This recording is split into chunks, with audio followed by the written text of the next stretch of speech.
आज की कहानी मुंशी प्रेमचंद्र जी के द्वारा रचित शूद्र। गांव के सिरे पर एक माँ बेटी झोपड़ी में रहती थी। माँ विधवा थी तो बेटी कुंवारी। घर में और कोई आदमी न था। बेटी गौरा बाग से पत्तियां बटोर कर लाती तो माँ गंगा भाड़ झोंकती थी। इससे सिर भर अनाज मिल जाता तो दोनों खाकर सो पड़ती थी। इसी से उनका गुजर बसर हो रहा था। हर माँ की तरह गौरा की भी माँ को हमेशा ये चिंता रहती थी कि किसी तरह उसकी बेटी की सगाई हो जाए। पति के मर जाने के बाद गंगा ने कभी दूसरा घर नहीं बसाया, न ही कोई रोजगार शुरू किया था। तभी माँ बेटी सुकून से रहती थी। इस बात को लेकर गांव के लोगों पर माँ बेटी पर संदेह होता था। सबके मन में यही सवाल आता था कि दोनों स्त्रियां कोई धंधा नहीं करती, कोई मर्द भी नहीं है, तो फिर ये इतने आराम से कैसे रहती हैं। कभी इन्हें किसी के सामने हाथ फैलाते भी नहीं देखा। कुछ न कुछ गड़बड़ जरूर है। शूद्रों की बिरादरी बहुत छोटी होती है। 5-10 कोस से अधिक उनका दायरा नहीं होता। आखिर क्या कारण है कि कोई गौरा से शादी के लिए तैयार नहीं होता। गौरा की शादी के लिए माँ बेटी ने साथ कई तीर्थ यात्राएं की, उड़ीसा तक हो आए, लेकिन कुछ हल नहीं निकला। गौरा सुंदर और सुशील थी, लेकिन किसी ने उसे कुएं पर हंसते बोलते नहीं देखा था। उसकी निगाहें कभी ऊपर नहीं उठती थी। उसकी ये हरकत गाँव वालों के शक को और मजबूत करती थी। सभी को यही लगता कि कोई स्त्री इतनी सती कैसे हो सकती है।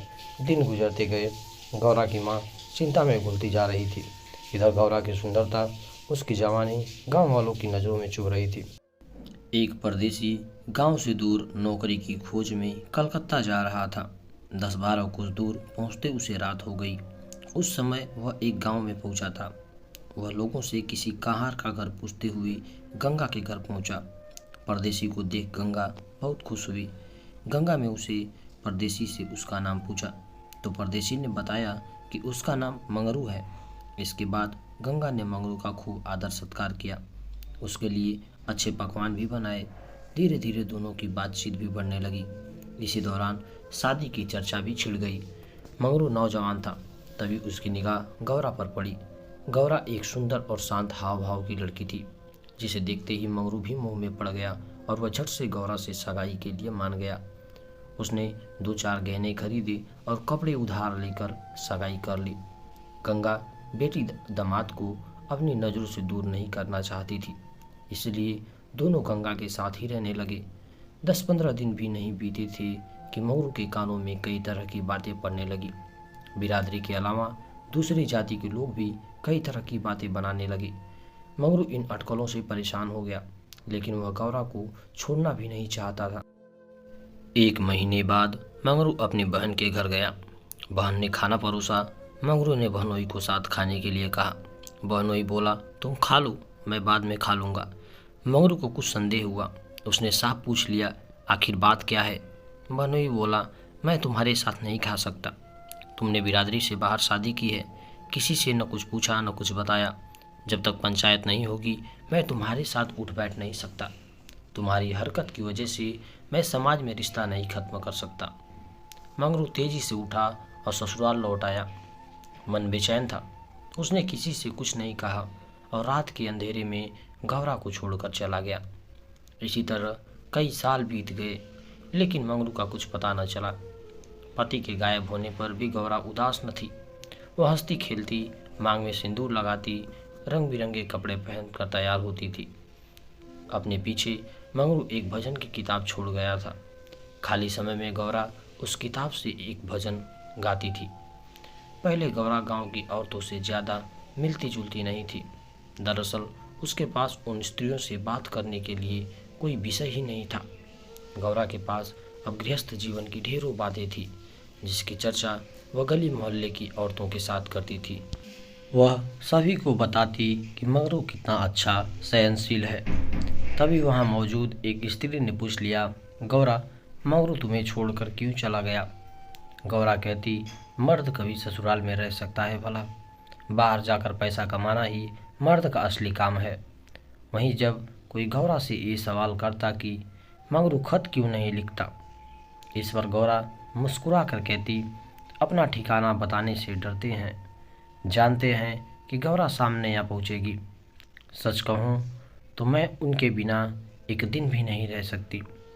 एक सहेली बोली, तेरी बात हम नहीं मानते, जरूर मंगरू और तेरी लड़ाई हुई होगी। तभी इसी तरह बिना बताए वह तुझे छोड़कर चला गया। गौरा बोली, बहना, अपने भगवान से भी भला कोई लड़ता है क्या? जिस दिन ऐसी नौबत आई मैं कहीं जाकर डूब मरूंगी। कई दिनों बाद कलकत्ता से एक आदमी आया और गंगा के घर रुका। इत्तेफाक से वह मंगरू का पड़ोसी निकला। उसने कुछ पैसे और 2 साड़ियाँ गौरा के हाथ में थमाई और बोला कि मुझे मंगरू ने तुझे लेने भेजा है। ये सुनते ही गौरा की खुशी का ठिकाना न रहा। वह फटाफट जाने के लिए तैयार हो गई। गांव की औरतों से मिल आई और सबको अपने जाने की खबर दे आई। बेटी के जाने से गंगा मायूस थी, लेकिन साथ ही खुश भी थी। रास्ते भर गौरा के मन में हजारों अच्छे बुरे ख्याल आते रहे। बीच बीच में उसे अपनी माँ के अकेलेपन की भी याद आ जाती। डर सताता कि बेचारी अम्मा अकेले कैसे रहेगी, सारा काम अकेले करना पड़ेगा, बूढ़ी दिन भर रोती रहेगी। इसी उधेड़ बुन में रास्ता कट गया। लगभग 3 दिन बाद गाड़ी कलकत्ता स्टेशन पहुंची। गौरा का दिल जोर से धड़क रहा था। वह प्लेटफॉर्म पर उतरकर मंगरू का इंतजार करने लगी। बूढ़ा बोला, मैंने आसपास सभी जगह देख लिया, लेकिन मंगरू तो कहीं दिखाई नहीं दे रहा। शायद अब तक आया नहीं है। गौरा घबरा गई। तभी बूढ़ा बोला, चलो हम डेरा पर चलते हैं। उसे मालूम न था कि हम कौन सी गाड़ी से आ रहे हैं। ऐसे में भला उसकी राह देखने से कोई फायदा नहीं। गौरा बात मान गई और दोनों टांगे पर सवार होकर चल दिए। यह पहली बार था जब गौरा गांव से बाहर निकली थी। उसकी आंखें इधर उधर चीज़ों को निहारने में लगी हुई थी। अचानक तांगा एक सुंदर और विशाल भवन के सामने रुका। गौरा उतरी और तेजी से सीढ़ियों के सहारे ऊपर चढ़ने लगी। मंगरू से मिलने की थोड़ी भी देरी उसे बर्दाश्त नहीं हो रही थी। तभी बूढ़े ने पहली मंजिल के एक कमरे की ओर इशारा करते हुए कहा, यह मंगरू का कमरा है, जाओ, वह अंदर ही पड़ा होगा। गौरा अंदर गई, लेकिन कमरे में कोई न था। कोने में खाट और 4-5 बर्तन पड़े हुए थे। वह बाहर आई और बूढ़े को बताया। बूढ़ा बोला, मंगरू काम पर गया होगा, शाम को लौटेगा। यहाँ वह किराए पर रहता है। कमरे में मंगरू को न पाकर गौरा थोड़ी मायूस हो गई, लेकिन शाम को मिलने की सोच कर मुस्कराई और साफ सफाई में लग गई। उसने कमरे में झाड़ू लगाया, बर्तन धोए, नहा धोकर शाम का इंतजार करने लगी। राह देखते देखते देर शाम हो गई, लेकिन मंगरू का अब तक कोई पता न था। गौरा का मन फिर घबराने लगा। घना अंधेरा छा गया था, परंतु कमरे में एक दीपक तक न था। जब भी किसी की आहट होती तो गौरा को लगता मंगरू आया होगा, लेकिन दरवाजे पर कोई दस्तक न होती थी। कुछ देर बाद दस्तक हुई। गौरा दौड़ी और दरवाज़ा खोला। सामने बूढ़ा खड़ा था। गौरा बोली, वो अब तक आए क्यों नहीं? बूढ़ा बोला, अभी मैं मंगरू के दफ्तर से ही लौटा हूँ। साहब ने बताया कि मंगरू का ट्रांसफ़र हो गया है। मंगरू ने साहब से कई मिन्नतें की, लेकिन उसकी एक न सुनी और दूसरी जगह भेज दिया। मैं दफ्तर से उसका नया पता ले आया हूँ।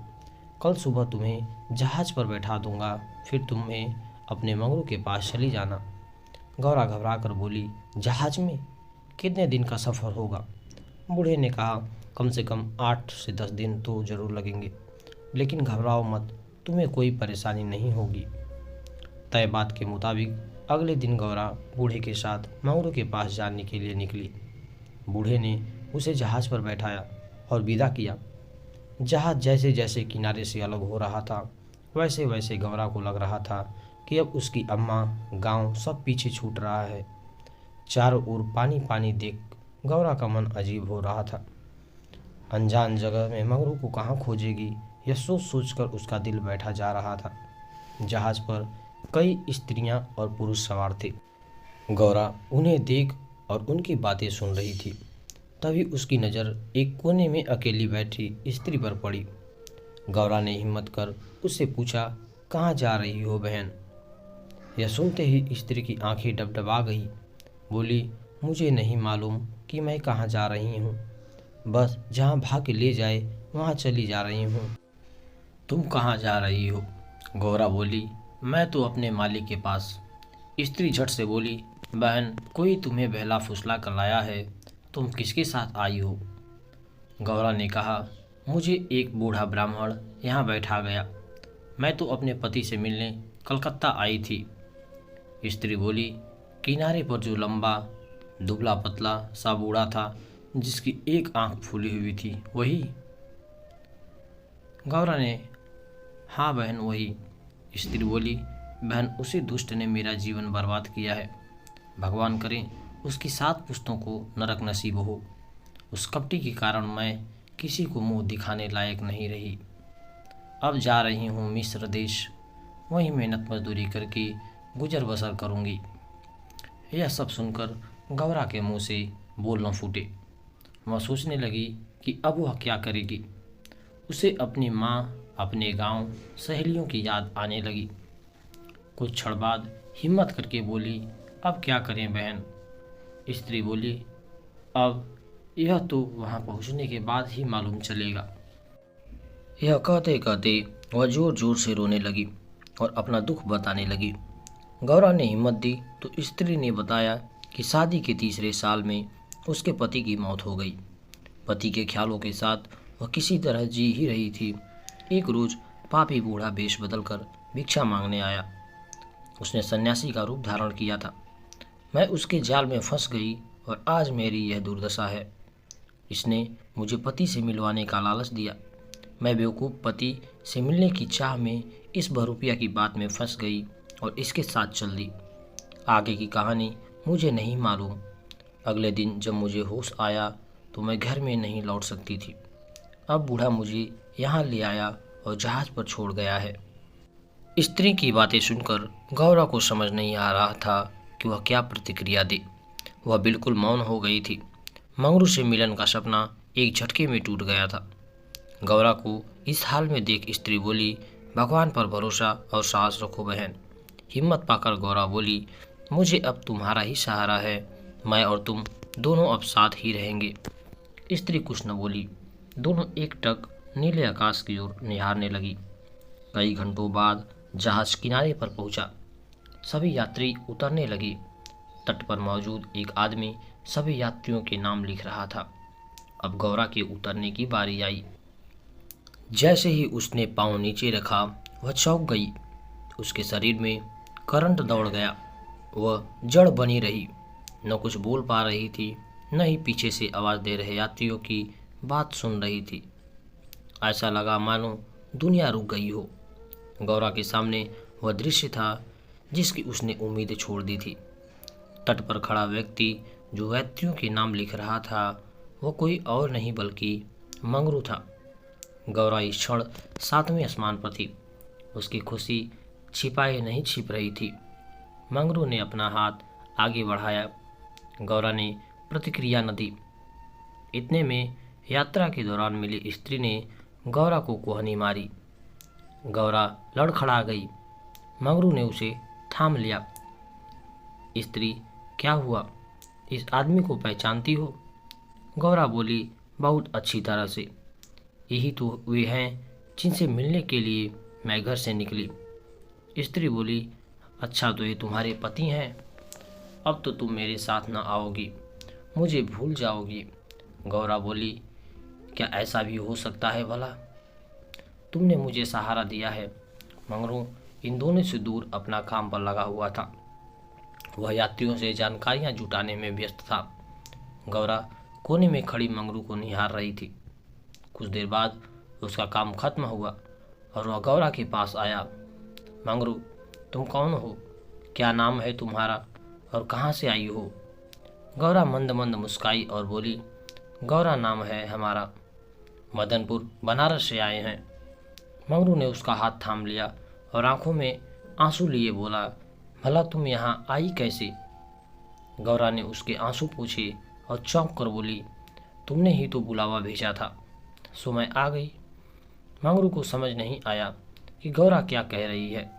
उसने बोला, मैंने कब बुलावा भेजा? भला मैं तो पिछले 7 सालों से यहाँ कैद हूँ, चाहकर भी घर नहीं जा सका। गौरा घबरा कर बोली, तुमने बूढ़े को नहीं भेजा था मुझे लाने के लिए? मंगरू बोला, बिल्कुल नहीं। गौरा का मन छोटा हो गया। उसने इस जवाब की आशा न की थी। गौरा गुस्से से बोली, मैं कल ही यहाँ से चली जाऊंगी, मुझे तुम पर बोझ नहीं बनना। मंगरू बोला, अब तुम यहाँ से अगले 5 सालों तक नहीं जा सकती गौरा, यही यहाँ का नियम है। गौरा बोली, ठीक है फिर मैं अलग रहकर अपना पेट पाल लूंगी, लेकिन तुम पर भार न बनूंगी। मंगरू बोला, तुम मेरे लिए कभी बोझ नहीं हो सकती गौरा, तुम सती हो, देवी हो। जिस बूढ़े आदमी ने तुम्हें बहकाया उसी ने मुझे भी यहाँ भेजा है। आओ मेरे साथ, मेरे ठिकाने पर चलो, वहाँ आराम करके फिर आगे बातें होंगी। यह स्त्री कौन है तुम्हारे साथ? गौरा बोली, यह मेरी सहेली है, यात्रा के दौरान जहाज पर मिली। इसका यहाँ कोई न है, अतः यह मेरे साथ ही रहेगी। मंगरू मान गया। तीनों लोग पैदल चल दिए। तभी सामने से 2 लंबे लंबे चौड़े शरीर के आदमी आते दिखाई दिए। मंगरू के पास आकर दोनों आदमियों ने बोला, आज से ये दोनों औरतें हमारी। मंगरू के क्रोध का ठिकाना न था। मंगरू चिल्लाकर बोला, ये दोनों मेरे घर की स्त्रियां हैं, इन पर आंख तक न डालना। दोनों आदमी ठहाके लगाकर हंसने पड़े। मंगरू का गुस्सा और बढ़ गया। तभी एक आदमी गौरा की ओर बढ़ा और उसका हाथ पकड़ने की कोशिश करने लगा। मंगरू चिल्लाया, छूना मत वरना अच्छा नहीं होगा। दोनों आदमी सहम गए और बाद में देख लेने की धमकी देकर आगे निकल गए। मंगरू, गौरा और उसकी सखी आगे बढ़ गए। मंगरू बोला, इसीलिए मैं कह रहा था कि ये जगह तुम जैसी औरतों के लिए नहीं है। अचानक सामने से एक अंग्रेज आ पहुंचा। उसने मंगरू से कहा, जमादार, ये दोनों औरतें आज से मेरे कोठे में रहेंगी। मंगरू ने हाथ जोड़ लिए, बोला, साहब यह मेरी घर की औरतें हैं, इन्हें जाने दीजिए। अंग्रेज बोला, झूठ मत बोलो तुम। गौरा की ओर इशारा करके उसने कहा, इसको हमारी कोठी में भेज दो। मंगरू कांप गया और नाव में सिर हिलाने लगा, लेकिन तब तक अंग्रेज आगे बढ़ चुका था। साहब की बात पर अमल करना जमादार का काम था। मंगरू समझ नहीं पा रहा था कि वह क्या करे। आखिरकार रास्ता खत्म हुआ। सामने मजदूर के रहने के लिए मिट्टी के घर बने थे। बाहर दर्जनों की संख्या में स्त्री और पुरुष बैठे थे। सभी गौरा और सखी को गंदी नज़रों से घूर रहे थे। किसी तरह नज़र बचाकर मंगरू दोनों औरतों को घर ले गया और खुद दरवाजे पर बैठा रहा। दोनों स्त्रियां कमरे के भीतर अपने भाग्य को कोसती तो मंगरू दरवाजे पर बैठ रखवाली करता रहा। किसी तरह रात बीती। अगले रोज दिन किसी तरह कट गया। रात के तकरीबन 10 बजे दरवाजे पर दस्तक हुई। मंगरू निकला तो देखा सामने सिपाही खड़ा है। सिपाही बोला, चलो तुम्हें साहब ने बुलाया है। मंगरू बोला, भाई तुम हमारे देश के आदमी हो, मुझ पर मुसीबत आन पड़ी है, मदद करो। जाओ साहब से कह दो कि मंगरू घर पर नहीं है। सिपाही बोला, ना बाबा, वह बहुत गुस्से में है, मैं ऐसा कुछ नहीं कह सकता, तुम साथ चलो। मंगरू के पास कोई चारा न था। वह सिपाही के साथ निकल गया।